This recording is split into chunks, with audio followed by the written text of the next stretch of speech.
Concentration. Concentration is the essence of all knowledge. Nothing can be done without it. 90% of thought force is wasted by the ordinary human being, and therefore he is constantly committing blunders. The trained man or mind never makes a mistake. When the mind is concentrated and turned backward on itself, all within us will be our servants, not our masters.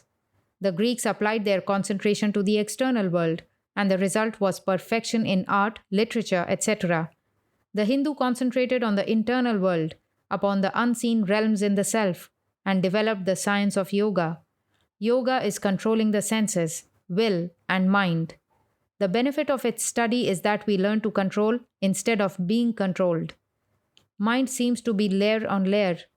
Our real goal is to cross all these intervening strata of our being and find God. The end and aim of yoga is to realize God. To do this, we must go beyond relative knowledge, go beyond the sense world. The world is awake to the senses. The children of the Lord are asleep on that plane. The world is asleep to the eternal. The children of the Lord are awake in that realm. These are the sons of God. There is but one way to control the senses, to see Him who is the reality in the universe. Then and only then can we really conquer our senses. Concentration is restraining the mind into smaller and smaller limits. There are 8 processes for thus restraining the mind. The first is yama, controlling the mind by avoiding externals. All morality is included in this. Beget no evil, injure no living creature. If you injure nothing for 12 years, then even lions and tigers will go down before you. Practice truthfulness. 12 years of absolute truthfulness in thought, word, and deed gives a man what he wills. Be chaste in thought, word, and action. Chastity is the basis of all religions. Personal purity is imperative. Next is niyama, not allowing the mind to wander in any direction. Then asana, posture. There are 84 postures, but the best is that most natural to each one, that is, which can be kept longest with the greatest ease. After this comes pranayama, restraint of breath.